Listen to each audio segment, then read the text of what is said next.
ഈ വർഷത്തെ ശബരിമല മേൽശാന്തിയുടെ സഹായികളുടെ മുഴുവൻ പേര് വിവരങ്ങളും ഹാജരാക്കാൻ തിരുവിതാംകൂർ ദേവസ്വം ബോർഡിന് ഹൈക്കോടതി ദേവസ്വം ബെഞ്ചിന്റെ നിർദ്ദേശം.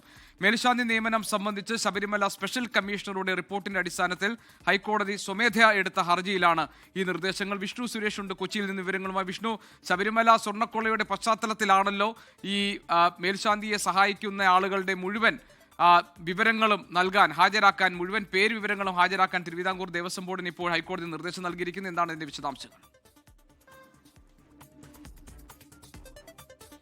സഹായികളായി എത്തുന്ന ആളുകൾ പിന്നീട് ശബരിമലയിലെ അവതാരങ്ങളായി മാറുന്ന കാഴ്ചകൾ നമുക്ക് കണ്ടതാണ്. ഈ സ്വർണ്ണക്കള്ളക്കടത്തിന്റെ പശ്ചാത്തലം തന്നെ അങ്ങനെയാണ്. ഉണ്ണികൃഷ്ണൻ പോറ്റി അവിടെ ഒരു കീഴ്ശാന്തിയുടെ സഹായിയായി എത്തി പിന്നീട് ഇപ്പോൾ അവിടുത്തെ ഒരു പ്രധാനപ്പെട്ട കവർച്ചയുടെ ഒരറ്റത്തെ കണ്ണിയായി മാറുന്ന കാഴ്ചകൾ നമ്മൾ കണ്ടു. അതിനിടയിലാണ് ഇപ്പോൾ ഹൈക്കോടതി തന്നെ നേരിട്ട് ഈ വിഷയത്തിൽ ഇടപെട്ടിരിക്കുന്നത്. ഏറ്റവും പ്രധാനപ്പെട്ട ഒരു നിർണായകമായ ഇടപെടലാണ്.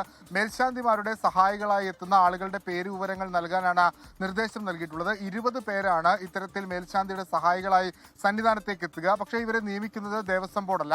അതുകൊണ്ട് തന്നെ ഇവർ ഏതെങ്കിലും കുറ്റകൃത്യത്തിൽ ഏർപ്പെട്ടാൽ അതിന്റെ ഉത്തരവാദിത്വം ആർക്കാണ്? ഇവരുടെ പശ്ചാത്തലം പൂർണ്ണമായുള്ള വിവരങ്ങൾ ഇതടങ്ങിയ വിശദമായ സത്യവാങ്മൂലം നൽകാനാണ് ഹൈക്കോടതി നിർദ്ദേശിച്ചിട്ടുള്ളത്. ഒരു പൂർണ്ണ ശുദ്ധീകരണ പ്രവർത്തനത്തിലേക്ക് ഹൈക്കോടതി പോകുന്നു എന്നുള്ള സൂചനയാണ് നിർദ്ദേശം വഴി ലഭ്യമാകുന്നത്. ലോകത്തെവിടെയായാലും ഏത് സമയത്തും 24 വാർത്തകളും ഓഗ്മെന്റഡ് റിയാലിറ്റി പാക്കേജുകളും എക്സ്പ്ലെയിനറുകളും വിശദമായി കാണാൻ ഞങ്ങളുടെ യൂട്യൂബ് ചാനൽ നിങ്ങൾക്ക് സബ്സ്ക്രൈബ് ചെയ്യാം.